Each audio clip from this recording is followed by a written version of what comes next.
this pain and this anguish that you feel right now that's sitting on your chest, it's not when you take your life, it doesn't just go away. It gets transferred onto your family.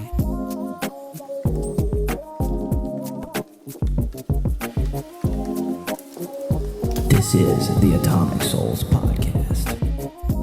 Okay. Welcome to Atomic Souls. Hi. We can just do like intros, like who you are, what you do. Okay. I know you do a lot. Yeah.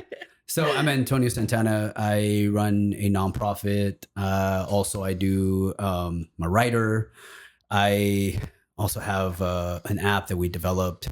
Our nonprofit, we've been fully operational for about 4.5 years. We've helped almost 400 people with first responders, veterans, and their family members get free therapy.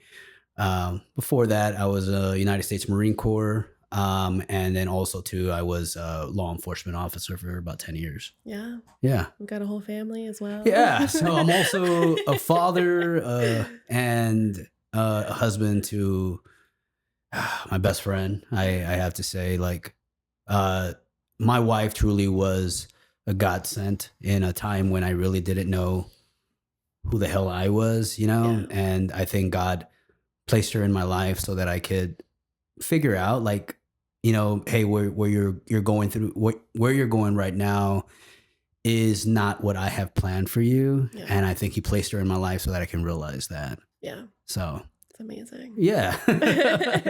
So thank you for having me here. I've been like super eager to sit down with y'all and have this conversation. Same. Yeah. We were just talking how we both thought we were just podcast people. Yeah. when we first met. Yeah. I really did not know what you did, but you know, it's crazy how like we just meet up and then all of a sudden, and I think that's the big thing about all of this is like when you're vulnerable with people, it allows them to truly see who you are as a person. And then all of a sudden, like you get to know more of a person. I am a person that it's very difficult for me to be at surface. Like I'm not an at surface conversation type of guy. Right. Like I like deep conversations. I like to know like who you are, like what is, like, what are your passions? What is your mission? Like stuff like that. That's what I love to know. So like when we had that conversation, I'm like, bro, I love this girl, man. Yeah, we met on socials and then I thought you're a podcast person. You thought that, and we get to talking and I'm like, I've never met somebody that does as much as like we do. Yeah. And I was like, what the heck? So I was like, I have to get you to meet my husband, Mike, who does all the stuff. And Scott, and I was like, this guy does everything. So I'll do an intro. I'm Rachel with Atomic Souls, Awkward Recovery, ASP branding, marketing, and Smart Fractional, and licensed professional counselor supervisor, LCDC, mom, entrepreneur, and we do all the things. Yes. you know it's crazy. We've been having like these like conversations. Me and one of my buddies reached out to me yesterday, and I know this is like completely, and I'm kind of jumping into it. Let's go. But yesterday, like I had one of my really good friends reach out to me. He was like, hey man, I have this guy who is struggling. And so we ended up talking to him, and he was thinking about taking his life. And he was suffering because he was like, you know, my wife doesn't care about me, all these kind of things, whatever like that. And it made me really think of like where I came from. You know, I mean, I was in the Marine Corps for 4 years, 2 combat tours. I was in law enforcement, you know, for 10 years. And one of the biggest things that like right before I got out of law enforcement, I attempted suicide on the side road with my service pistol. But when I was talking to him, I was realizing that I was there at one point in my life. And, you know, so I talked to him and I kind of gave him like a better understanding of like this pain and this anguish that you feel right now that's sitting on your chest. It's not when you take your life, it doesn't just go away. Right. It gets transferred onto your family. Yeah. And then now they live their lives with that pain and that anguish.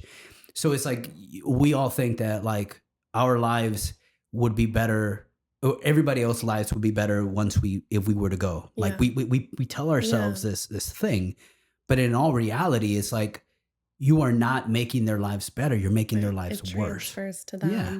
And if you found solution to that pain and anguish instead of transferring it to your family and forcing them to find the solution to it.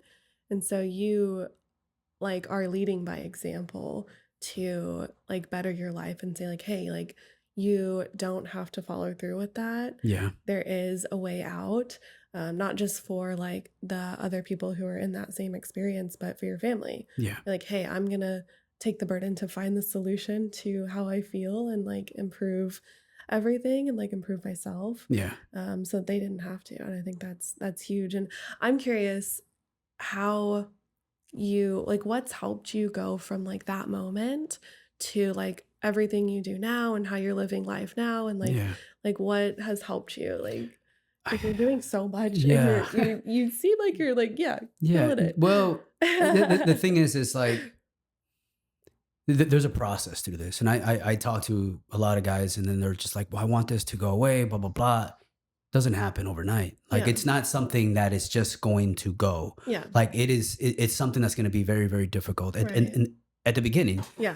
But anything beautiful and great in life is hard. Yeah. So we are all sitting in this life that we think that like, okay, I'm finally, I want this pain to go away. Mm-hmm. Give me the pill. Give me the thing that's going to say it doesn't work that way. But there's a process to it. So initially, when I got out of law enforcement, like I thought, well, you know, I'm going to go to the VA. I am going to get the help I need. They're going to give me what I need, blah, blah, blah. And hell no, it's not that way. No, you're on a wait list. You're on a wait list. You're calling 20 people. Yeah. And like the first thing they wanted me to do was get on pills. They're like, okay, we're going to give you these pills. It's going to help you. And I'm like, in the back of my head, I'm like, okay, I have been numbing myself for a very long time. Right. And you're telling me that my solution is to add more to that numbness? Yeah, keep numbing. Yeah, keep numbing myself. Yeah. So like, I remember that they were just like, well, you know, we'll have therapy in about like, I think it was like 2 months or something like that. There's always a wait list. There's always group therapy. You can't really get into individual quickly. I tried group therapy. Beg. And I'm like, bro, are you kidding? Okay, I love works. Group therapy. I have a whole group of therapy. Yeah, I know. But well, look, but to a person who is running away from what they actually have, and they're running away from that, and then now you're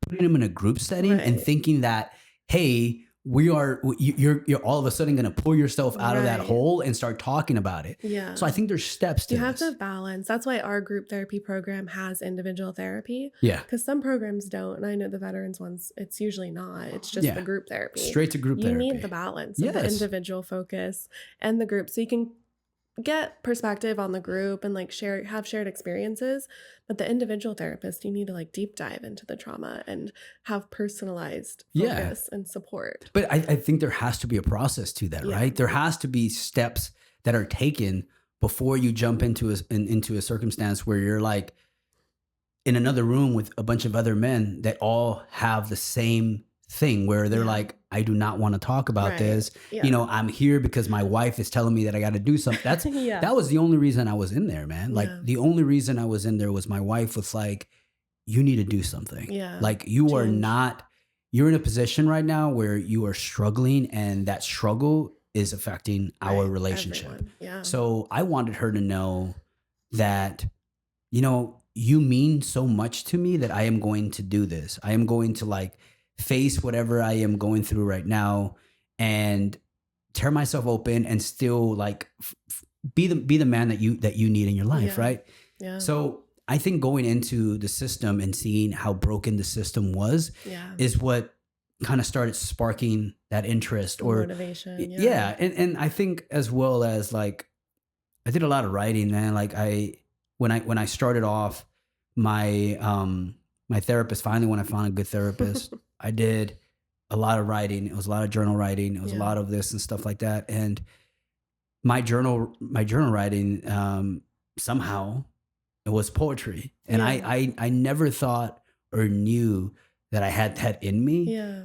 But it's one thing about like when you're actually starting to open some of these doors, there's a lot of these emotions that start flooding out. And it's like, yeah, it's one thing of processing through it or like that, but okay, there's moments where your therapist is not with you. Yeah. Why don't you grab those emotions and start putting them down? How do I let it out outside of therapy? Yeah. And and it was very easy. It was very, very easy for me to do that and then share it with my therapist afterwards. Yeah. And that's when the conversations continued. And I loved my effing therapist, bro. I we love a loved good her therapist because she was hard on me. Yes. Like she was very hard. Like I am good at talking into where if I see I'm going somewhere and I don't want to go there, I can change the direction of that conversation and go somewhere else. And my therapist was like, okay, yeah, you're getting to an uncomfortable position right now. And I can see that it's getting uncomfortable and you're trying to get away from that conversation. So she'd always pull me straight back into it and make me talk about it. Yeah. And it was great for me. It was great for me. You need a good direct therapist who can, we've been working with our team on this, is how to throw your clinical weight around in a way. And like you have to have rapport with the client first, but it's like at some point you have to direct the conversation and not just let them like trauma dump or ramble on, because some people are really good at rambling on to avoid. Very good. And so, we've been working on how do you balance that? Like, how do you like take them deeper and be like, hey, I noticed you're avoiding this topic. Like, let's dive in. We haven't talked about your mommy issues in like 2 years. Like, let's dive into it. Like, it's a lot there. There's a lot there. I can tell you that much. But that was a thing that I saw that, I saw so many of our guys when I started sharing some of my poetry with some of the guys, whatever like that. They're like, bro, how are you in my head right now? Yeah. And I think that is what kind of made me realize that there's a lot of these guys that just are trying to find words to describe their pain or describe what they're going on in their head, but they just can't, right? Yeah. So I wrote my first book, and that one, it was just kind of like feeling dump, you know what I'm saying? Like emotion dump into it, whatever like that, and just like put everything out there. But through that, I started talking to some people, and we started a podcast, and then I was talking to first responders, talking to vets about like, mental health and what they've gone through and everything like that. And that's when I realized that one of the things that y'all need to know about me, Rachel and Mike, is that I'm not a person that looks at a problem and doesn't try to find a solution. I didn't know that I was that person at the beginning. I can tell you that much. But what I realize now is that I am that person. I look at the issues of our community, whatever like that, and I don't try to run away from it or say somebody else will handle that shit. Yeah, or get just down about it. And be like, oh, we're hopeless. I'm gonna try to find solutions for that. So I thought about, hey, well, let me start a nonprofit to provide free mental health services, because a lot of these guys were struggling and they wanted to get the help, but they had so many reasons why not to. Right. They had, they didn't want to use their insurance. Some police officers wanted to go federal. They didn't want to be on the record saying that they were utilizing, therapy, or they were on medication. Yeah. All of these things, and I'm like, or they didn't have childcare. They didn't have a lot of things. All the barriers. Yeah. So I'm like, well, what if we created a system where all of those barriers are unexistent, whatever like that. Yeah. And then now it's just you and a mirror in your hand saying, do you really want to fucking get better? Right. So we started it. And at the time that we started, our police department in our area was having one of the highest suicide rates in the entire country. Right. And when I started bringing in some of these guys and getting into therapy, and I started talking to some of the family members who had lost their loved ones to suicide, I started like really seeing my story of where I was at, right before I got out of law enforcement. Right. And I'll bring it back to that for a little bit. I remember that, like, I sat on the side of the road with my service pistol on my lap, thinking that the only solution was for me to end my life. Right. And the thing about it is that, like, how our bodies are geared to survive. Right. Everything in our bodies are driven to survive. And to the point to where now here I am on the side of the road thinking that my only solution is to die. Right. So that's how much I had gone so far away from nature into this position where I'm like, the only solution is death. Right. So I remember that when I was about to do that, my wife, she sent me a picture of my daughter. And what stopped me is the realization that this pain was not going to end with me. Right. And it was going to be transferred into her. And my wife was pregnant with our second daughter. Yeah. I was never going to get to meet her. Right. So like all of these things are like going through my head. And when I went back home, after all of that stuff happened, and I put my gun away and I drove back home, and I remember I get to the house and I open the door and I'm walking into the house. The first thing I hear is Daddy's home. And that killed me because I was about to change their lives and they had no idea about it. I was about to transfer over a pain that I had been carrying since my childhood, transfer over to them. Right. And she didn't even know that she was about to get this gift, a generational gift. Yeah. And that's what's, I never even told my wife that had happened. And it wasn't until I was on the Black Rifle podcast and I finally, it like came out and I talked about it, and I remember I had to talk to her about it. Yeah.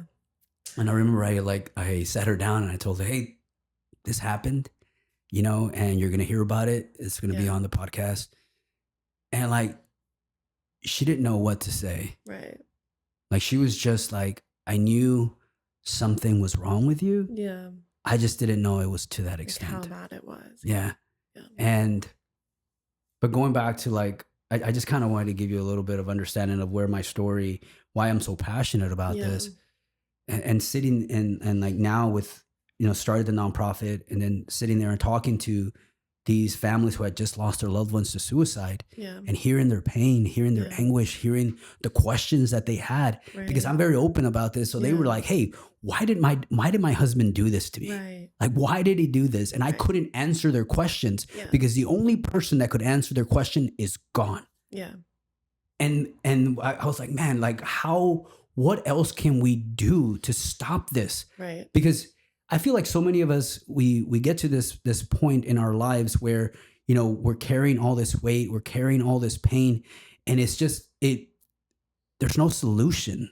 We think that we feel like there's no solution. We feel like there's no solution for this, but in all reality, it is our trauma and our pain that is bringing us back down, because they don't want us to leave. Yeah. They don't want us to leave that hellhole. They don't want to leave that prison. They want us to stay there. Yeah. So when we think, hey, there's a solution here, there's whatever like that. Oh, there isn't, bro. Yeah. There isn't. Right. You're going to go, you're going to try, you're going to go try to get sober. You're going to go try to go do this. You're going to go do that. And you're going to fail and you're going to come back here. So why even do that? Right. Why don't you stay here where it's safe.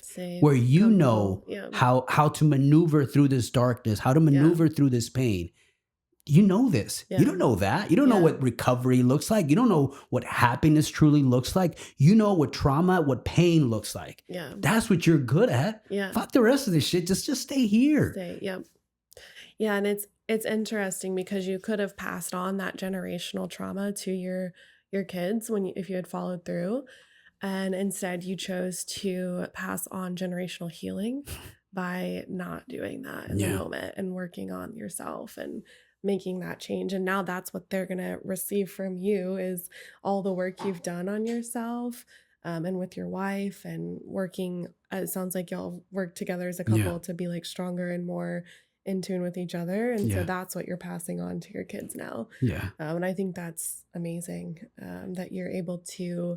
That moment was so pivotal in your like family lineage, right? You're changing that moment to say no, and you're sharing that with other people. I think the biggest thing about it, man, is that like, so I grew up in a household where I wasn't loved, I wasn't cared, and I would love to, like, I'm gonna really, really talk about something that I haven't talked about, but I grew up in this household where I was pushed away as a child. I grew up with my grandparents. I grew up with, all of this feeling of unwanted, of not enough, all of these things, whatever like that, right? And I went into my life with that image or with that want of somebody to love me, somebody to care for me, somebody to do that, whatever like that. And I always walked in life thinking that I wasn't enough. Yeah. And what I realize now is that my family, as much as I held him, it was your fault, you did this, you did that. It was easy to fucking blame them. Yeah. I was victimizing myself and using what they did to me to keep myself down. Yeah. And what I realize now is that they loved me and they cared for me the best that they could. Right. How they knew how to love me, how they knew how to care for me, whatever it was of reasons why they did what they did. Right. That was their only way. Right. That's what they knew. That's what they knew. And maybe it was better than the generation before them. Maybe it was the same. Maybe it was worse. Yeah. And what you're describing is what we do a lot of work here is going from being the victim, which you are like a victim of that behavior, into survivor of it. And there's more power in that. Yeah. Like, I survived my childhood. I survived this or that trauma. And now I'm improving myself. I don't have to stay victim to it. Yeah. Like, those things can exist in the same moment. Like, you can be a victim to trauma, but then you can survive it too. Yeah. And move into the survival to change your lineage, change and help other people. Like, you're helping so many people now with your story and your vulnerability and the passion that has been ignited since that moment. And so I think that's really awesome that you're moving from being a victim. Yes, acknowledge it, but then move into surviving. And how do I do that? What does that look like? And really diving into that healing for yourself. So like going to what you were saying about like, when I sat down and I talked to like those family members, I there's a lot of things that like now, like I think of a lot. Like there's a lot of thought into my, like everything I do, all the things that I'm, I always tell people, when you are stuck in your past and you're worried about the future, you can't enjoy the moment. Yeah. You're shitting on the present. Yeah. 1 foot in the past. Yeah. And I did that for so long. Yeah. And I think I've been thinking about this so much lately, knowing now, and I know y'all's kids are young, but my oldest daughter is 12, my middle daughter is 10, my youngest is 7, and now I'm thinking of like how life is so short. Yeah, like I see my kids have grown up so much. So fast. Yeah, they're 12. She's already 12 years old. My youngest is 7, and she's already like all of these things, and I'm like, I was so stuck in my past before, and I was so worried about the future that I missed them growing up. Yeah. So like it's that like has given me more perspective of like enjoying the moment, enjoying the time that I have with them. Yeah. Because in all reality, I forgot who said this, but the most crucial time that you have with your kids are the first 10 years of their lives. Yeah. Then after that, they start developing their own friendships. Right. They start developing their own thoughts, their own perspectives, all of these things, whatever like that. Right. So the first 10 years of their life is when you are their everything, when you are their best friend, you are, the love of their, whichever way you want to look at it, that those first 10 years are crucial for you to build a strong foundation with your children. Yeah.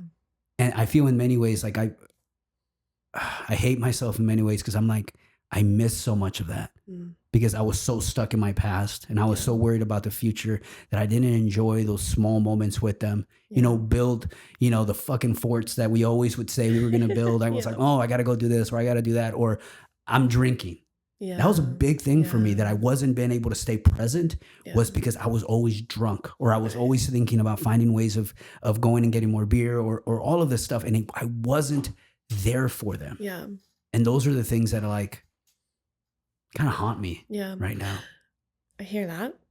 I'm going to challenge it with... I'm in therapy right now. You said you like to challenge. Clinical hat coming on. Yeah. One of our clinicians saw this 12-year-old who had a trauma, and within 4 sessions of EMDR, they were not having the traumatic responses anymore. Okay. Within 4 sessions. So kids are like adults, it takes like 8 to 10 sessions on average for that same trauma. And so like all that being said, like, yes, maybe you've fucked up a little bit here and there or a lot of it, but kids, even after that, like this kid was 12 when this happened, and they're so resilient and their brains are so neuroplastic still. Like as adults, we're like less so. It's harder for us to learn new things and change pathways. You've been in recovery for quite some time now, almost right? 3 years now. 3 years. Like you've been present for those 3 years, and you're continuing. And the fact that it bothers you that you haven't been present in the past, it sounds like you're going above and beyond now to make up for that time. And so that's what matters, is that you're present now and looking towards the future to continue that and be in their life. And so, yeah, they're still young enough that like their Well, brains and are I would love to bring Mike on Yeah. this because there is a question in my head that I've always wanted to ask, especially people like y'all. Yeah. So before I felt like I was a slave to my trauma, to my pain, to my past, right? Mm. So I don't know who, one of my really good friends told me this. It's like, well, what are you a slave of? What is the thing that is like enslaving you, right? Is Yeah. it, for me, it was my past, my trauma, my addiction, all of these things. And when I shifted, now I'm a slave to my family, my mission, my purpose, all of Yeah. these things, whatever like that. But I have like this other guilt. It's like, and that's what I want to get y'all's perspective on this. I want to build this. Yeah. I have this mission. I have this purpose in my heart that I know God put me on this earth to do. I Yeah. went through all the shit that I went through for a fucking reason. Yeah. Right? Yeah. So I have this purpose. I have this mission. But then also I have this thought of this desire to be a more present, loving father for my kids. Yeah. So a lot of the times while I'm, trying to be present, I have to answer emails, Yeah. or I have to like do this, or I have to like create stuff, whatever like that. I got to create videos. I got to do a podcast. I got to do all of this stuff. It never ends. and it's like, how can I be, present father Yeah. to my family and my wife and everything like that, but then also be a driver of this mission and my purpose. Yeah. And I think they always say like that work balance. And I always think that work balance is fucking bullshit. Like, what is because that? I don't think there is. You know what I'm saying? Yeah. It's like you can't balance your purpose, your mission, and your family, because those things are two things that mean the shit. They mean everything to you. Yeah. So how do you balance two things that mean the world to you? Yeah. So Prioritization. Yeah. So that's something that I've been talking a lot with my friends about, is a lot of times our failures are because our time horizon is too small. We're trying to achieve in 6 months, which should be 6 years, because we're trying to keep everything as number one priority. And really it should be family's number one priority. Yeah. It's secondary to it. And it doesn't mean that you're not going to achieve this. It just means that time horizon is a little larger. I struggle with the exact same thing. Yeah. But I've started to get into a very strict routine of like when 5 o'clock hits, or whatever my time is that day, because our schedule's fluctuating. yeah. When that time comes, your problems are tomorrow's problems. Like, it might be a big problem. By no means I'm saying it's not. Yeah. It's still going to be a tomorrow problem though, because family comes first. Yeah. And that's difficult to do, because then we feel like we're letting other people down. Yeah. And that's where it just gets where you guys say fuck them. Yeah. Every single time. You know what's crazy, and I would like to get your answer as well, but Yeah. I think one of my, I have a lot of good friends, and one of my really good friends, he's like, what are you going to be thinking about on your deathbed? Right. Are you going to be thinking about the meeting that you missed? Are you going to be Yeah. thinking about all of this? Or are you going to be thinking, I wish I would have had more time to spend with my girls. Yeah. I wish I would have more time to spend with my wife. I wish I would have told them I loved them. I care for them as much as I do. I wish I would have been more present for them. Those are the things that are going to be going on in your head. Not I fucked up that meeting. I didn't do good in that one presentation. All of that stuff. Yeah. That's not what you're going to be thinking of. Right. All the things that I do because I want to be a great example to my kids. And Yeah. to my family. Yeah. And so if I'm not present in their life, they don't care what my example is anyway. Yeah. Yeah. So I want to get your answer. Yeah, it's been a lot. I was just thinking about this a lot recently, because in the last 5 years, we've grown everything that you see us doing in beautiful. 5 years. And it's like, what's going to happen in another 5 years? And so, I mean, I was just telling you before we started this, all the chaos in the last 3 days that we've had.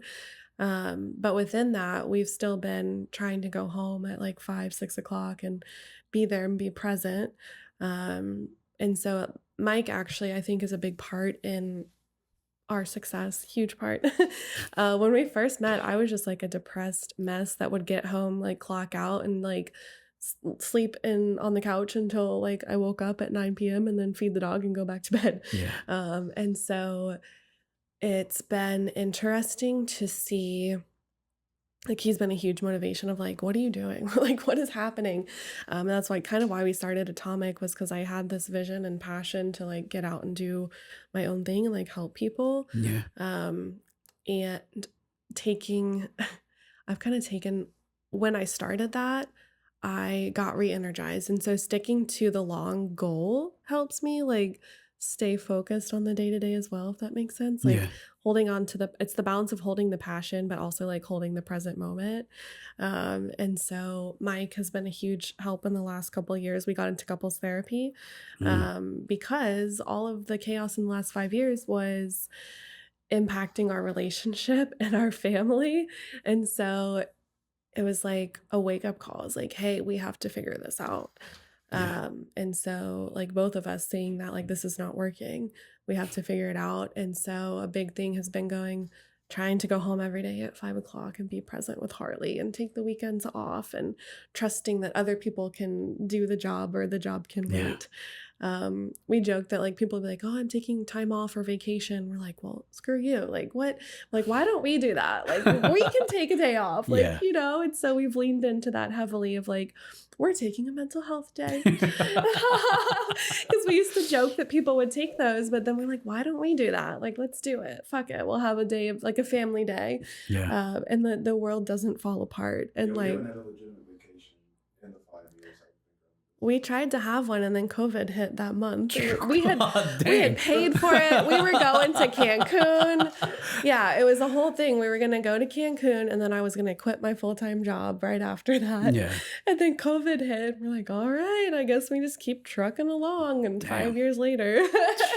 Still haven't gone on Yeah, vacation. we still haven't gone to Cancun. So yeah, it's really like you've done with your wife, like tuning into each other. Yeah. Saying like, what do we really like, what's important, and finding that ongoing like balance and ongoing checking the gauge of like, am I being present or not? And just like even next week with like, we've had someone in our family pass away and it's like, I have interviews to do and I have policy to write and I have the state corrections to fix, but all of that can wait because I need to go be with family next week. For some part of it, I'll still be a couple of days with family is not going to ruin the whole thing here. Yeah. And part of, it's like the mission is the Human Trafficking Recovery Center. And that's like my driving factor. Yeah. And so keeping like all of this chaos is happening to make that happen. So like keeping that in mind has really helped me. And then being a good example to my daughter that like you can have it all. You can be a mom and have a family, but you have to find that balance. And so being the balance, showing her how to balance and like bringing her along with us, I think is huge because a lot of people have the work-life separation. I wouldn't say they have it balanced. They're separating it. And I think that we can teach our kid really good skills, more skills that she can learn than if we're just keeping it separate. You know? Yeah. That's the big thing is understanding that work-life balance doesn't mean work-life separation. Yeah. It means effective integration. Yeah.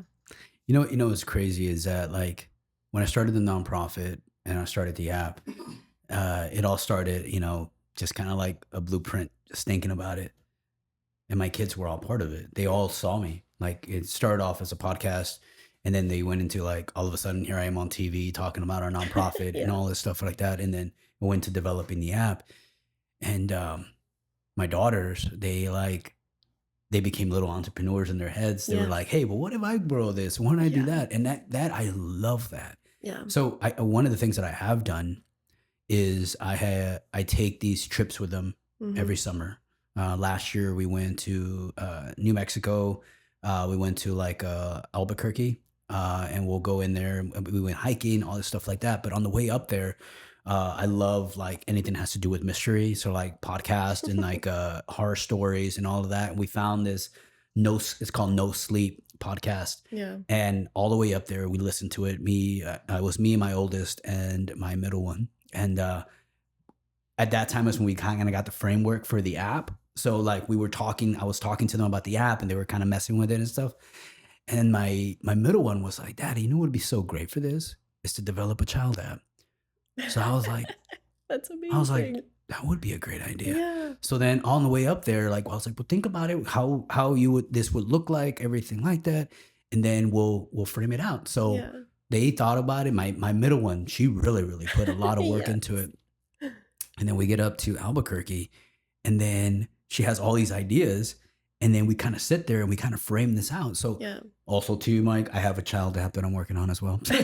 So yeah, so great. and the thing Amazing. about it is that what I loved, it wasn't, you know, like, okay, we have these ideas and blah, blah. It was that she believed this could happen. Right. That to me was amazing. Yeah.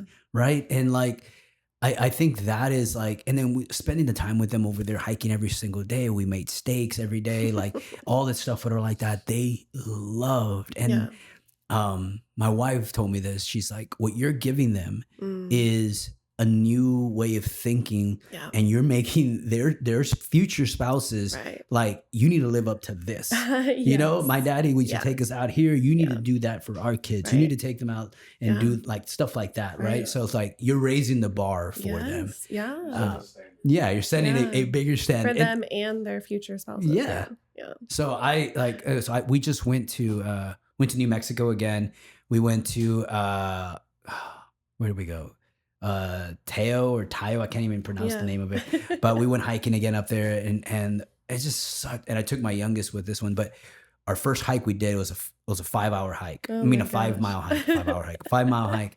And on the way up there, my kids were just like, "Oh my God!"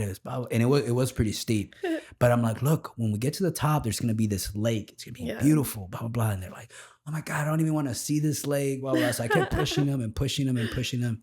Finally, we get to the top, and we get to the lake, and then we're like sitting there, and my oldest and my little one and my middle one, they're just like, "This was worth it." Yeah. And so while we were sitting there, I always try to do these little life lessons thing with her like that. Yes. I was like, this is what life is. Right. You're going to have struggles. Yeah. You're going to be going up these hills. You're going to be running up whatever like that. It feels like you're never going to get there. All of that.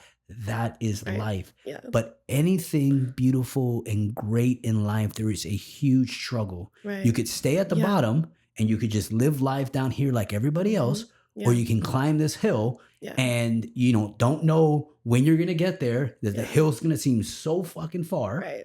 But Yeah. eventually when you get to the top Yeah. and you get to see the lake Right. and you sit there with your feet in the lake, you will appreciate it. Right. But it's the journey is Right. is what's the most beautifulest thing. Yeah. You can either stay a victim to life or become a survivor and see the beauty that comes Yeah. from that. And that's huge for, like, when I think of making a human trafficking recovery center. I had that thought when I was 18. And I was like, I'm going to do that. Like, that sounds amazing. I'm like, that sounds insane. And what is an 18-year-old going to, like, how is an 18-year-old going to do that? And even 10 years ago, it still felt insane. And now I'm aging myself. Even now it feels insane, but Yeah. it feels doable now because I have built and learned so much over the last, like, 15, 20 years that it feels like, oh, like I could actually do this. And it's getting like exciting now. And I'm getting to the end of the race, the end of the hike. But do you know what that is though? That feeling. I tell this to my girls too.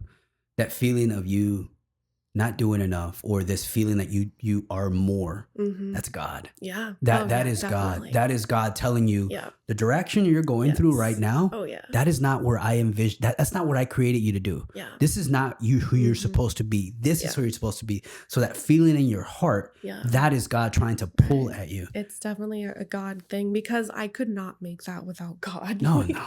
And even now I'm like, it sounds crazy still because there's so, don't want to get like weird, but like political stuff involved and government stuff involved and legal stuff. There's so much, and it's such a scary population to help Yeah. because there's so much crime involved. Yeah. And like people don't want you to recover from that, and so it still seems really scary, but I just feel like lately I've heard God saying like it's gonna happen, like, and so just keep going. Yeah. And so I'm like trying not to panic about that idea that it's like so close, and I'm like, oh my God, like somebody could like kill me for trying to do this, like those are the thoughts coming up now, and that we have a kid and like family, and it's just like it's terrifying, but and God's just like, nope, I gave you that idea, like it's gonna happen, and I'm gonna protect you and make it happen because you're gonna help a lot of people. Fear is not of God.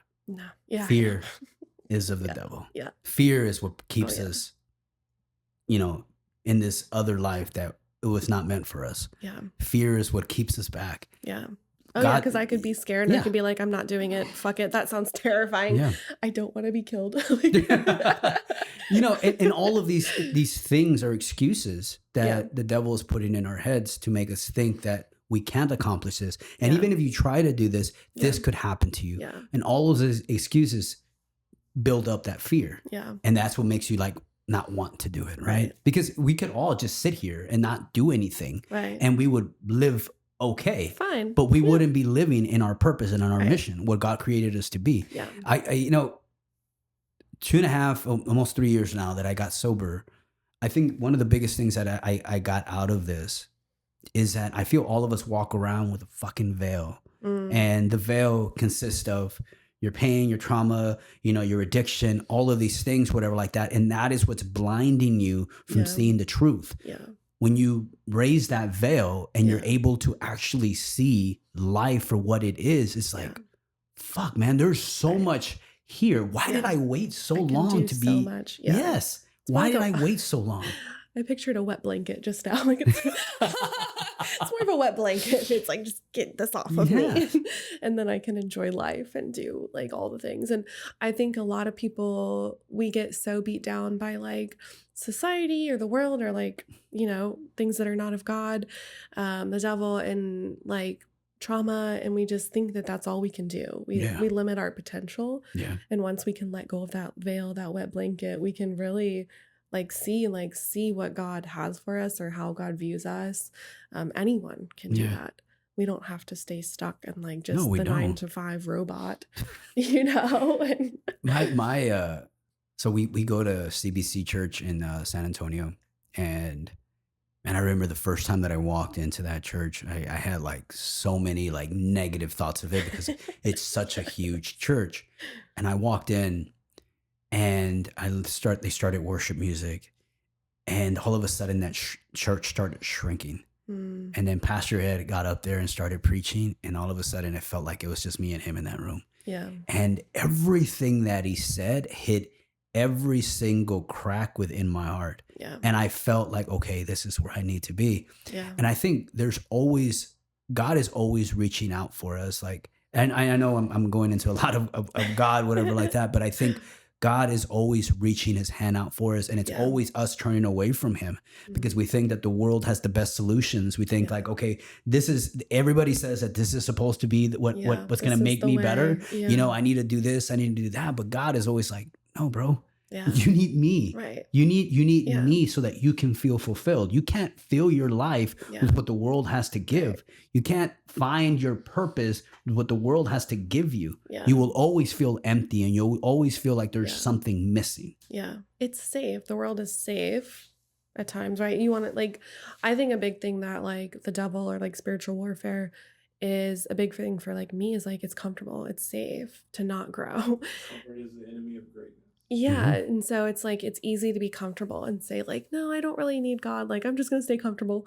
But God's calling us to be very uncomfortable and to grow. And we can't fulfill like our destiny or like helping the world unless we get uncomfortable, because that's when he comes in to help us. Like, we have to rely on him. God brings a mirror to you. Yeah. You know what I'm saying? Like, I think there's a poem I wrote about my sobriety. And I remember that, like, in that poem I wrote, every time I would go to the mirror, I would look through the mirror. I wouldn't truly see myself because I didn't want to see myself. God is, when you allow God into your life, he grabs that mirror and puts it in front of your face so that you can see who you truly are. Yeah. But the thing about it is that in life, we make ourselves think of what everybody else thinks of us, right? Like, they think I'm this, I'm thinking that, whatever like that. And it all makes you feel imperfect, right? But you were created in the image of God. Yeah. And God is perfect. So you are perfect even in all of your imperfections because you are created in his image. Yeah.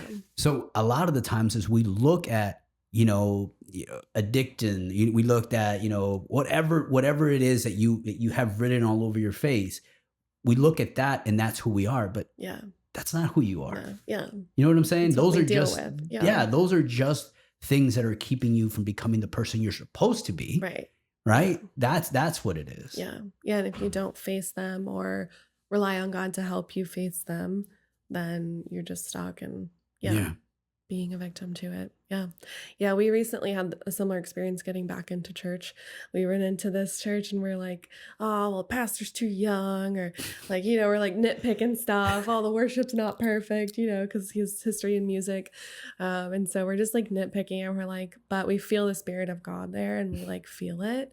And so it's like, all right, like, we can put if y'all ever come to San Antonio on a stuff Saturday, I would love for y'all to come to CBC. Yeah. The Spirit of God is definitely there. Yeah.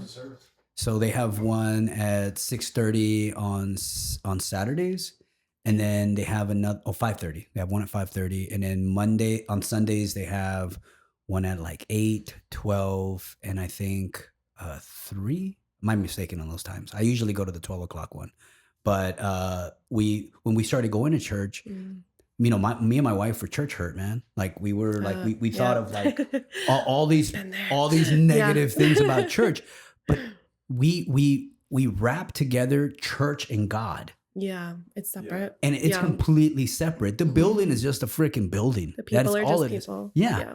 And what we were looking at was it wasn't God. It was the people that were messing it up. Right. Right. And I always tell this to people, really, God, all he wants is a relationship with you. Yeah. Really, if you go to the church, it is what it is, whatever like that, but as long as you speak to him and you talk to him, that relationship was really what he's wanting. Yeah. But like when I went into CBC, oh man, like it was just completely different. And my wife was church hurt as well too. So like she started going, like she was the one that she's like, hey, why don't we go to CBC? We were going to go to the movies on a Saturday. And she's like, hey, they have a service at 5:30. You want to go? And I've been wanting her to go, and I'm like, let's do it. Let's go. Right. Yeah. So we went, and it just changed everything, man. Yeah. And then like, so our relationship changed more because we allowed God into our lives, which that is supposed to be the pillar of any relationship is God. Yeah. And then my kids, my youngest, so beautiful. Hopefully I don't get emotional. It's okay. So I gave my life to God first. Yeah. So I went and I got baptized. And after I got baptized, we went to go eat. And then my youngest daughter was like, what does that mean, Dad, when you get baptized? Yeah. Does it mean you're closer to God? And I was like, yes, in a way it does. So I explained to her everything like that. And she's like, you know what, Daddy, I want to get baptized. And I'm like, okay. Yeah. So my wife, she was like, you know what, I want to get baptized too. And when we were there at CBC, they could, if you want your family members to baptize you, they can, if they've been baptized. That's cool. So they were like, hey, who are those people who come in? I was like, oh, they were family members. They, came in, they baptized their family. They're like, so you can do that? I was like, yeah. So she's like, well, I want you to baptize me. Yes. And I'm like, okay. So we went for my youngest, we went to the class and everything like that, took her. And then the day of, we baptized them. I baptized my youngest and my wife and then my goddaughter. But when I baptized my wife, I had her and then I put her into the water. I pulled her out and the smile in her face just got me, because to me, it was like we entered this world, as just friends. Yeah. And then we became, husband and wife, and then we became parents. And then we ran away from God. And then now here we are coming back, telling them that the only way for us to be better is to have you in our lives, right? And it was so emotional to see her. And like my youngest daughter as well, like when I baptized her, it was just, I felt like I am being the true pillar now. For my family, because they saw me get baptized and now they wanted to get baptized. So it's like now I'm being the true pillar to my family. My middle one, she wants to get baptized, so we're about to baptize her. But it was a surreal feeling of like just love, man, like just love for them. And like now, like going to church every Sunday, every Saturday, whatever, like that. Like we sit there and like I took a picture of my daughter. she was sitting next to my youngest, and it's at the end of the church, and they're like, let's pray, whatever like that. So they like, you put your hands together. Mm-hmm. And then I look at my daughter, and she has her little hands, and she's praying. Oh. And it just melted my heart. Yeah. It melted my heart. And then it's funny because my wife like takes notes. She takes notes. So my youngest daughter, she has her little book out, and you see her. I don't know what she's writing, but she's writing something. She's like drawing.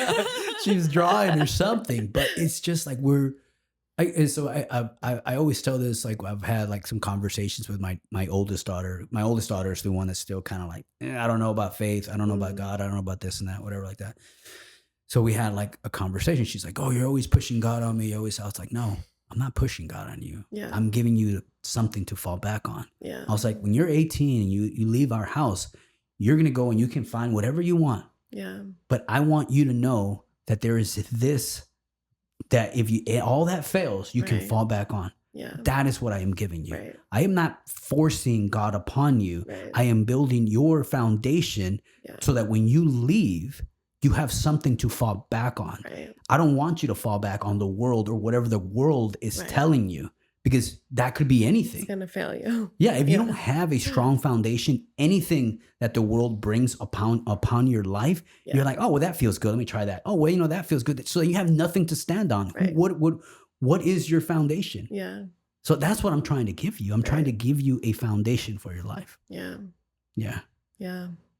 It's bringing me back to like you making that choice to not follow through with killing yourself. Like all these choices, you choosing to go to church, you choosing to talk to your kids the way you do, you choosing to show them.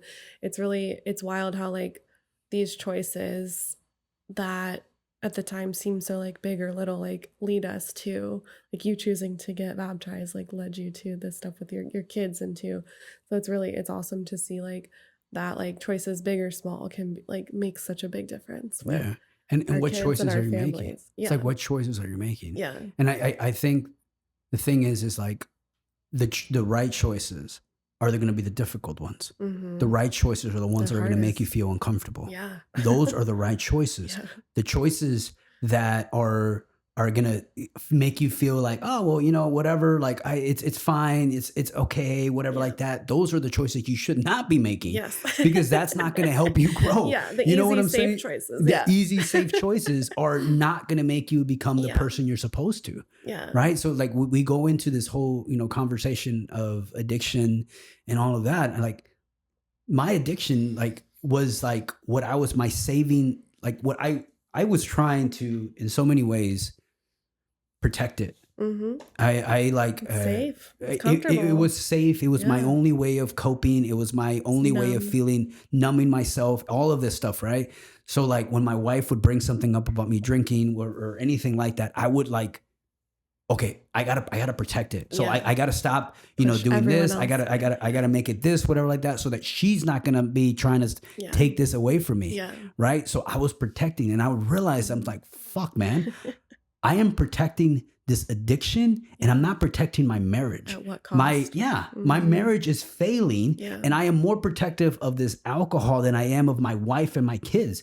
It's like the in all reality, I was being a selfish motherfucker. I was being selfish, and I wanted myself to feel good instead of doing the hard work to have my whole family be good. Yeah.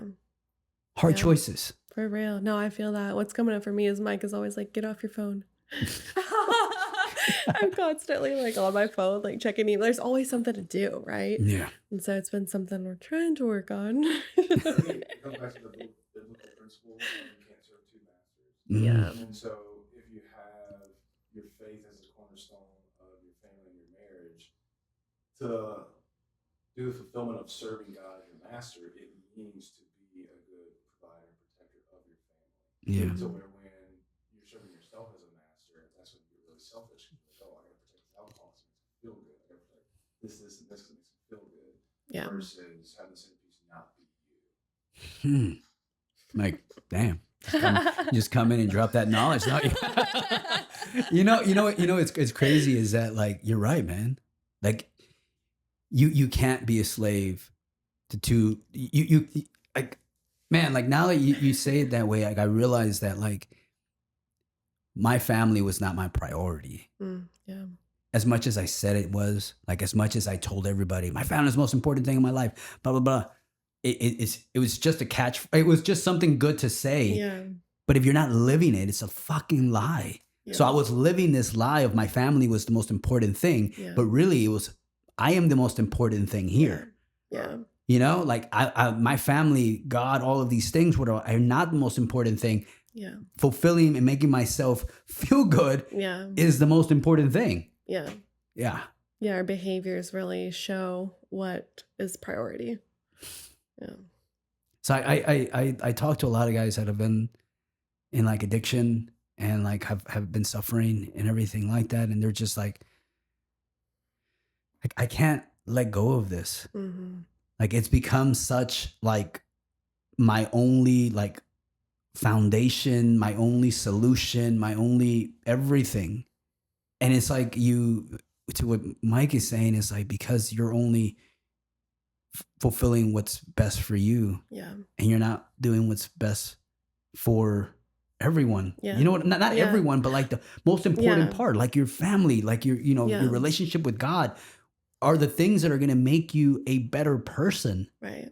This other substance is not going to make you a better person. It's just going to numb you further to continue to run away from the truth. Right. Yeah. Yeah. Yeah. I think it's interesting that like the 12 steps or like a lot of clinical stuff is all about getting out of self and finding a higher purpose and power. And so like all these things and like so many like religions and philosophies are all about bigger purpose and higher power. And we stay so small in our day to day and like our little like, this is like when I think about like when I was like depressed and couldn't get off the couch and was like just beat down and being victim to like corporate America, is like that was so small minded of me and like so little. And now it's like things are so big and can have so much potential and it's terrifying. Yeah. But it's I'm not like stuck in just the like, I feel like I had like a blanket over me, just like that wet blanket of just like, this is all there is. I think when the veil is lifted, everything, you can really see that anything is possible. Yeah. Right? Yeah. Like anything is possible. Yeah. Like I mean, I grew up in a very, very point of thinking of a lot of victimhood in my family. Yeah. And a lot of like, the only way that you are going to like survive is by working like hard, but like working hard like in the fields or stuff like that. So like I removed myself from like I went to the Marine Corps when 9/11 had happened. And I remember that I was sitting there in the fields, right? And I was thinking about like, there has to be something more for myself than living in this life, right? Like there has to be something more. And I like removed myself out of that and I put myself in a position where I could have died, because I knew I was going to war, and because I would rather have lived that than had lived that life. So when you talk about like, when I say anything is possible once that veil has been lifted, like even at the time when I put myself out of that, I was only thinking really, really small. Yeah. I was only thinking, okay, the Marine Corps is the only way right here. Like that's the only, my only solution, the only thing that's going to make me better. But like, that's all. I was still limiting myself because I was putting everything on the Marine Corps. I was like, not thinking, hey, I can develop this, I can develop that, I can develop a business. I wasn't thinking that because I don't come from that. I come from being dirt poor. Like I don't come from people having degrees. Like none of my family had a degree at the time. So like, it was like, none of that was something that I could say was a possibility for me because I only looked at my life through the way that I saw my family. Yeah. So like, even when I went into the Marine Corps, I was still thinking small. Yeah. And now that the veil has been lifted, it's like anything is freaking possible, bro. God was like leading you there, showing you little step by step. Yeah. And I think that's cool because now you're showing your kids that like, hey, like, this is what I came from, but like, this is what I've made of myself. And like, I didn't have to like just do what my family did and like limit myself. And God showed me that there's more to life. And this is, I think it's awesome that you're like doing that for yourself, but like also like the generation to come up. Yeah. I think my family is, my wife and my kids, I think that they see it. And I think to them, it's like they think anything is possible now. Yeah. Like, Which is so shit is crazy. hard. Yeah. Trust me, shit's fucking hard. It It's not really is easy. hard. But I know there's a reason why all this happened. I know there's a reason why God put this vision in my head. There's a reason God put that vision in your head. There's a reason for it. Yeah. And I always thought that I wasn't the right person for this. Yeah. Like I always thought like I'm not, I don't have the alphabet behind my name. Yeah. I'm not a therapist. I'm not this. I'm not that. I was always thinking about I am not this. Yeah. But I'm like, okay, you know what pain is? You know what addiction is? You know what? Yeah. You know how it feels to suffer? You know how it feels to almost take your life and thinking that was your only solution? You know that shit. Yeah. Use what you know Right. and create something. Yeah. Right? Just like do something. Do something. Yeah. Yeah. So it's like you could live in this whole world of like, I don't have the alpha behind my name. I am not a therapist. I am not all this. I am not all that. And you're never going to go anywhere. Yeah. You're never going to do anything. But if you think, okay, what do I have that I can use to do something? Right. And then use that to help you build something. Yeah. That's the only way you're going to be able to get there. Yeah. God has already given you gifts. Right. All of us have gifts. Yeah. I didn't know that I could write. Exactly. And Until you did it. Yeah. And I'm a writer. So like it's like you use what God has placed in you to create something because he placed those gifts in you for a reason. Yeah. Well, I know like therapists and people with all the letters that don't do jack shit with it too. Yeah. And I could do that too. Sometimes I'm like, I don't want to have this God calling. Like, I'm like, please, can you call somebody else? And I think maybe a lot of people have a God calling, but they just get comfortable with, even if they get the letters or not, like you just get comfortable with like, okay, that's enough. Like I've reached enough. I've done enough. I'm helping enough people. Like I could say that right now, but I feel like immense guilt because I do feel that calling. And so, whether you have letters or not, like if you're not listening to that calling, then, like, what are you doing?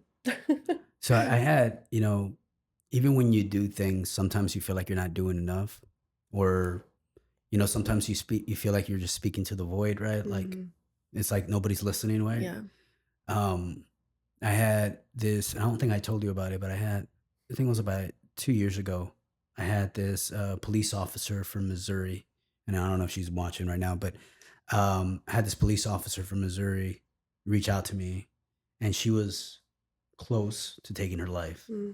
And somehow she tapped on my TikTok or something, and she sat there and listened to all of my videos. Yeah. So this is what I say is like sometimes you feel like you're speaking to the void, but you don't know what you are doing for somebody else in their lives. Yeah. So she ended up sending me an email, and she's like, I don't know if you're going to get this, but you saved somebody's life today. That's and dope. we ended up, I ended up talking with her, and I ended up getting her help, and we ended up sending her to a inpatient care facility in California, and we helped her. And like, then afterwards, like she had 5 kids, so like, it's like, sometimes you don't know what you're doing for somebody else by just speaking, by just being just speaking your truth, right? Just sharing your story. You don't know what you're doing for somebody else. Matter of fact, yesterday I had one of my good friends of mine that I had from my hometown that I haven't talked to him in years. And he's like, man, keep doing what you're doing, man. Because he's like, you don't know how many people you are helping with just speaking and just saying what you're going through, or just speaking to like what God is doing in your life, what, how it feels to be, sober, all of these things, whatever, like that. Like you give somebody the possibility that there is a better life out there, right? It's going to suck at the beginning. You're going to go through all of these things, whatever. Like, it's not easy, but there is something different than your reality right now. And I think when I get those, it's like, it's kind of like fuel to the fire, right? It's like, it kind of fuels me up again. It's just like, fuck, okay. Yes. And I think God gives you those sometimes so that it's just like, okay, you need a little boost right now. Let me toss this at you. Because you need to remember who you are and what you're doing. Yeah.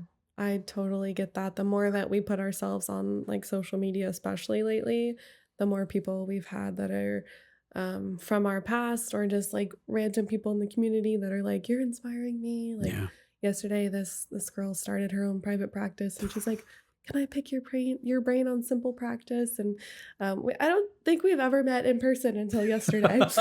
There was a lot of people that I have not met in person until yesterday, because I've kind of been behind the scenes a lot since I had Harley, and kind of stepped out of being in the community in person. And so I've just been kind of online. And it's like, it's cool to hear like, oh, I see you, like I saw you working out, like keep at it. And, it's like, I don't think anyone sees that stuff, you know, like I see the views, but I'm like, nobody actually like cares.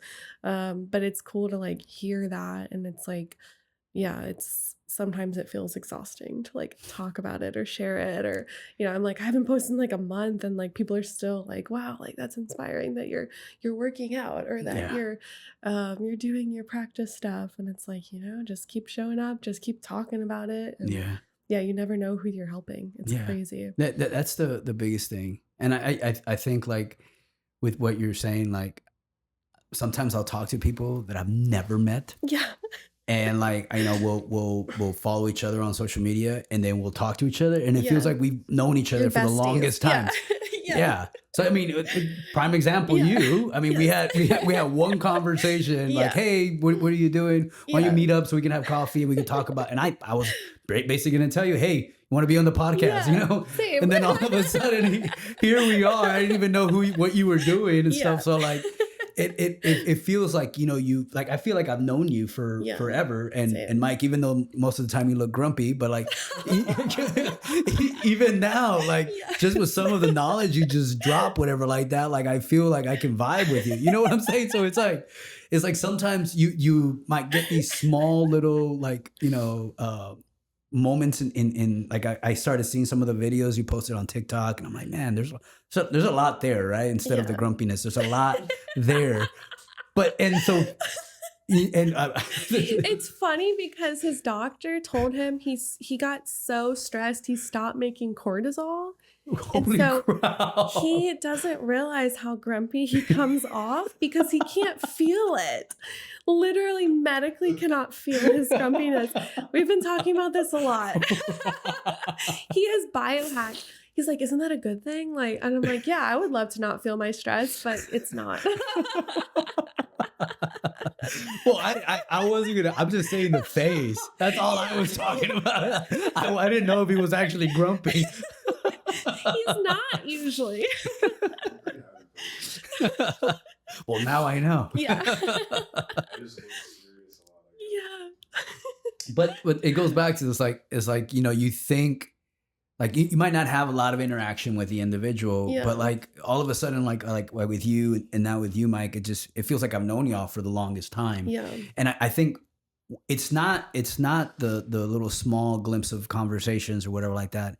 It's being authentic and being real. I think that is when you really get to know somebody and it feels like you've known them for a long time. It's because you're not talking to the avatar version of themselves. You're actually talking to who they are. So it makes you feel like, fuck, I've known this person for the longest time. Because you find somebody else that's exactly like you. You know what I mean? Well, that's when we met, I was like, I've never met someone that can like match my like chaos and like the so much stuff that we do. Like we're like doing so much. And then we met and we just thought we were just doing the like podcast stuff. And then you just keep like, well, I do this, I do this, I do that. And I'm like, well, I do this and this. And I was blown away. I was blown away. And I was like, holy crap, man. I called Mike and Scott, our other business partner. I was like, this guy is doing so much. I haven't met someone doing this much and like so passionate to like help people and like genuinely cares to like just wants to do good in the world and is doing it with their own dime. Like I was like, you have to meet this guy. Almost 5.5 years. I had a conversation with somebody like, oh, will you do this, blah, blah, blah. I'm like, yeah, 5.5 years. I'm not getting paid. It's crazy. I do all of this just because I love to do this. Like I love to talk to people. I love to put something out that's going to help people. Like to me, I'm the worst business person in the world because I can literally I could give this app, I can give all of what I'm doing for effing free because I just want to help people. Yeah. So that's what I'm saying. Like, I need to have people like Carl in my life. Yes. I'm the same. Yeah. I need to have those kind of people in my life to say like, bro, you know, we're giving away for free. Like, you know, we can't be doing that.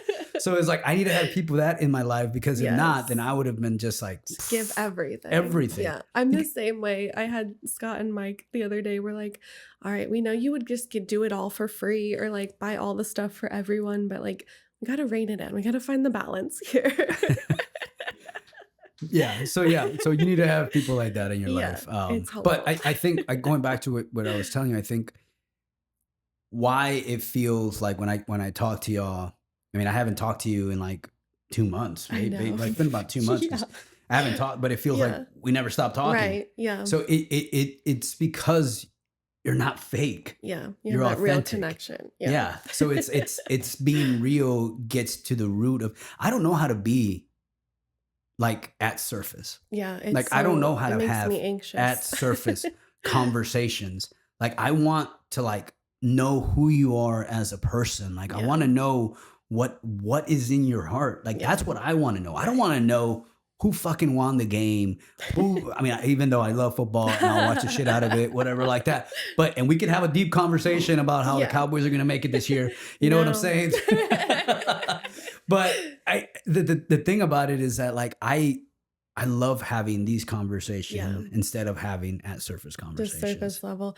It's because you are like passionate and excited, and we're passionate and excited to help people and do real things. So there's like, what we're talking about earlier, like what time is there to just bullshit? I don't have time to bullshit. Yeah. We have to do stuff. We have to get things done. Yeah. And there's always something to do. And so we have families that we have to like, you know, also prioritize. So we don't have the luxury of just like working constantly or bullshitting constantly. Like, we have to manage priorities. And so it's, if you meet people that are like just bullshitting all the time, it's like, I don't have capacity for that or for you, you know? Dude, it's like now we have like in our family, we got, so like my schedule is like super freaking crazy now. We got chickens. So we got 5 chickens. And now we're about to go. Actually, me and my wife, we're going to go tomorrow and we're looking at buying more chickens. We want to have at least 8 chickens.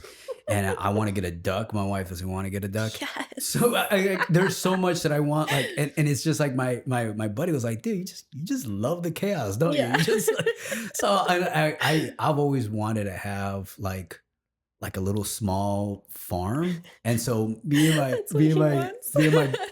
buddy were talking about it. And I was like, man, I want to get, you know, those little midget, little pigs, you know, those little midget pigs.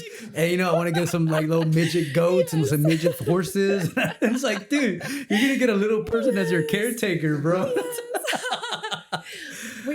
I had this like little pink cowboy hat that I used for a presentation.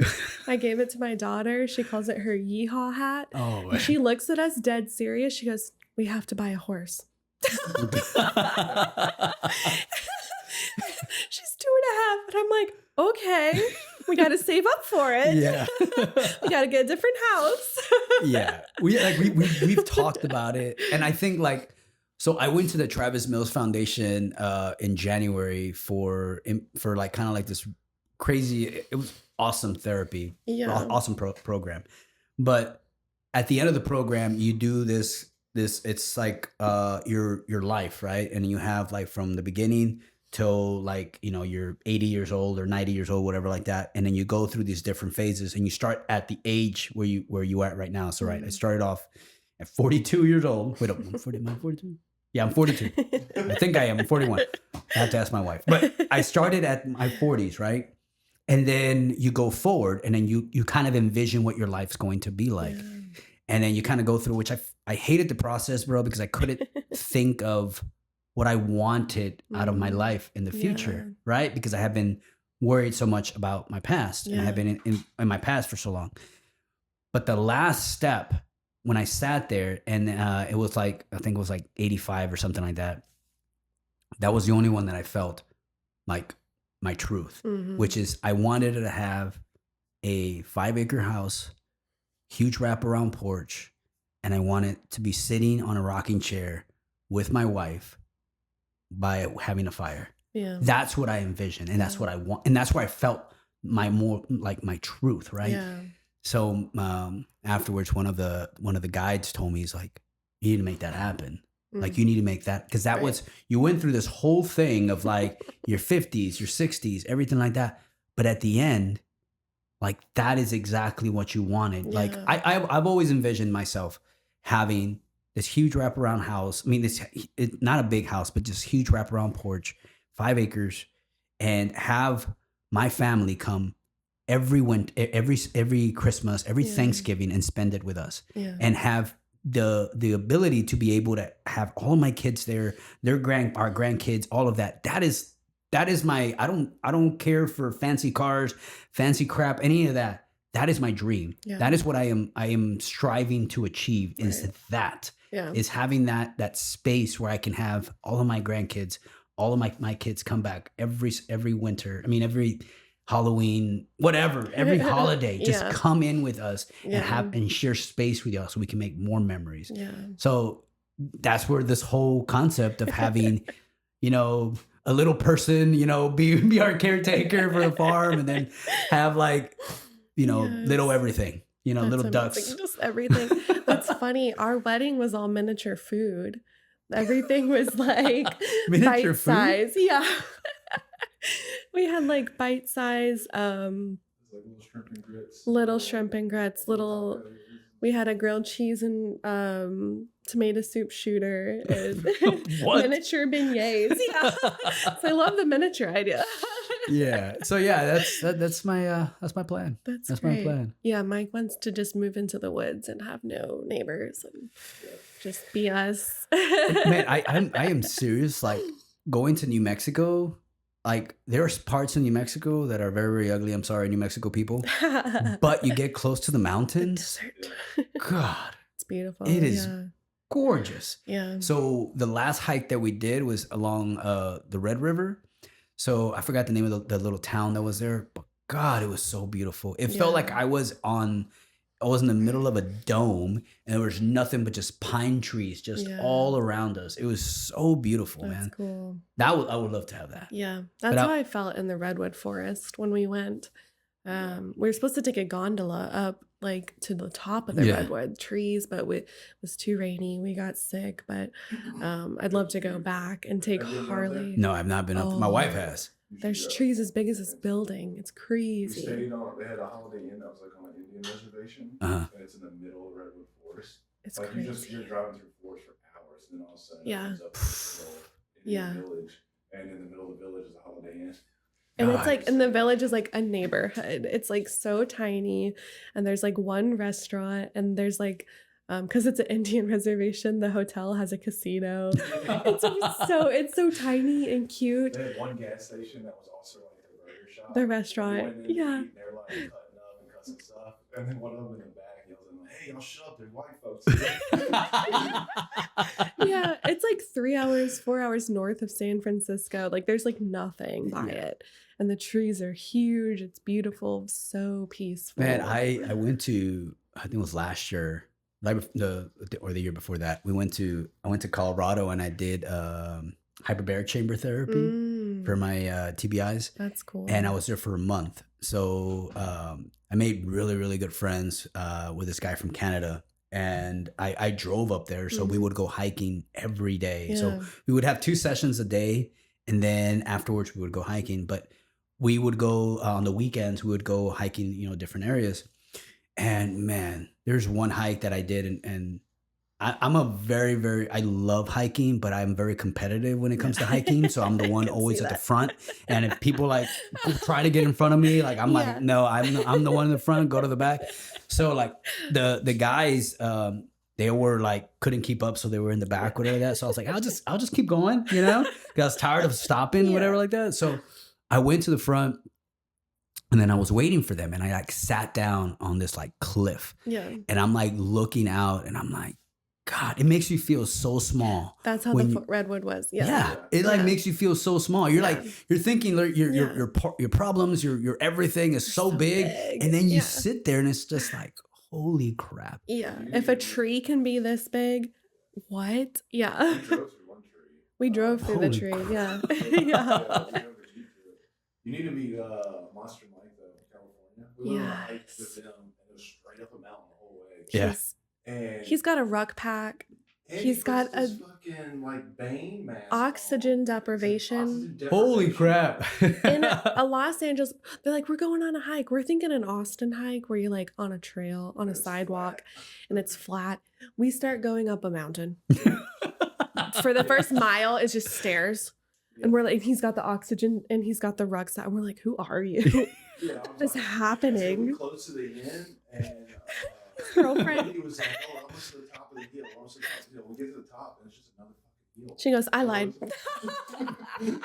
Like, oh my God. I seriously, like my buddy from Canada, he's like, you're like a billy goat, bro. Like seriously. And then so when we went in January. So it was still snow, and you were literally like hiking like that, going up the mountain, whatever, like that. Man, but I love. So I always said that I wanted to be, whenever I die, I wanted to be cremated, and then my ashes be put out in the ocean, whatever, like that. Because me and my family, we love going to like South Padre and like hanging around with it like that. But after being up there in the mountains, I'm like, fuck that, man. I would love for like kind of get like a little coffee can, like what's that one movie? Yes. Get my ashes put in there and then put it in a mountain with it up there, because it was just so beautiful. And I know like my wife wouldn't do it like just like that. So if she had to go put my ashes up there, like she would have to be able to see like this beautiful mountain that I had. And it's just, it was so amazing. It was so amazing. Yeah, it's cool to like get out in nature. I want us to get out more. I know. He tries. I'm a big hunter. I love hunting, but she doesn't have one time. Well, hunting's boring. What? You just sit there. I'd rather like, I don't know. I like to get to places. I don't like to like hike to them or sit and wait. So you don't like hiking to them? So you don't like, you're not a big hiker? I'm a quick hike. Like if there's a short hike to a fun place, like that's great. I don't like hiking for the sake of hiking. But if you tell me like there's an elk, a cool thing.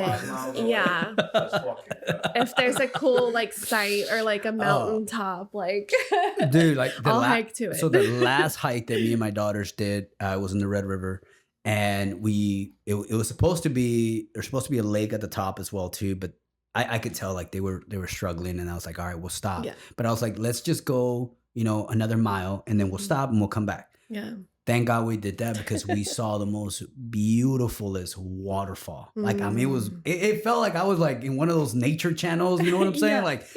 Gorgeous. Like it went like, I'll show you all the video afterwards, but it was so beautiful. And then we had the kids, like they got off, whatever, like that. I mean, they got off, they stopped and they took their packs off, and then they started skipping rocks on that little thing, whatever, like that. So it was just beautiful, man. So I love hiking. That's like one of my other things, is like writing, hiking, and therapy, and God, all of these things, whatever. But those are all like my core things that like really, really ground me. Yeah, I want to get into hiking, but I need like something at the end to like reward me for it. Well, the reward is that you achieved it. That's the reward. Maybe I'll get there one day. Maybe. Well, you live in Austin. Y'all got some good hiking here. Yeah. Big Ben. Have you ever been to Big Ben? No, I have not, but I would like to. I would like to. I feel like Austin hiking, there's not much reward. It's just like you hiked, you walked around. We need to go, And they're like, "Is there any good hiking trails?" I said, "No, there's not shit here." And they're like, "No, you have no idea what you're talking about." Yeah. Wimberley is great. Yeah, they went into Wimberley and Driftwood, like the hill country. Yeah, like it's beautiful. There's a lot of good hiking. So you got, like, if you even here, like if you go to, have you been to Gardner State Park? No, but my aunt and uncle go there constantly. It is beautiful there too. Beautiful over in the hill country. So that's a pretty good hike there. But Big Ben, ooh, yeah, I would literally tell you, like, that's, we've gone like, I used to take a lot of like guys trips with that, and we would go to a place to go hiking, and Big Ben, oh my God, it has like, it's like desert, and you get to another area and it looks like you're in a forest, and you get it's like so it's so wild there. And then you get to another place, and then you have the Rio Grande, and you have like the hot springs there, and it's just beautiful up there. And then at night, it's like pitch dark. So the sky is just like, yeah, I've heard the stars are amazing. oh, it's amazing up there. It's amazing up there. I'll have to try it. So, all right. We'll do it. Our daughter loves to be outside and it's so hot outside. So we'll go on a walk and it's like a half mile and she's like, all right, let's go back. She despises being inside. Like she'll open the door, walk outside, and just go, outside. She wants to sit on the patio, but then we have mosquito. It's just like, oh, it's testing. Well, you know what I love now is that I built the chicken coop, and then we I put some chairs out there, so me and my wife will go like in the middle of the night and at the end, so they come in at 8:00. So they have their time, whatever like that. So I'll put them in, whatever, and we'll sit there and we'll talk. In the morning, we'll go, especially on weekends, whatever like that. We'll go and we'll like sit out there. And my wife hates being outside too. She hates being outside. So we'll Not go a huge out fan of it. and we'll drink coffee in the morning when I let them out, and we'll just chill, look at the chickens, do their chick stuff, whatever. And it's awesome. I love it.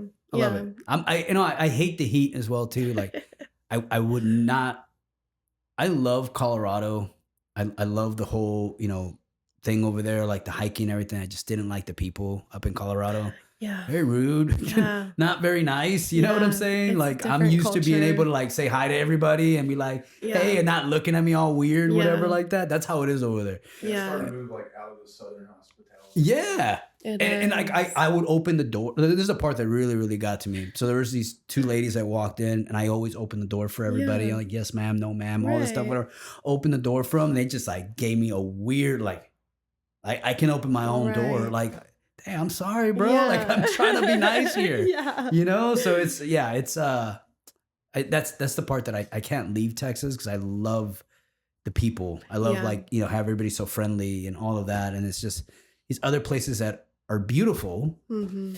Got some really bad people here. It's just what I'm saying. It's just they're just not very nice. It's good to visit. Yeah, we do that a lot. Like any trip that we take, it's like a 3-day trip, and we're like, all right, we're done. Like it was good to go visit, but we got to go back home. Yeah, home base. Yeah. So anything else?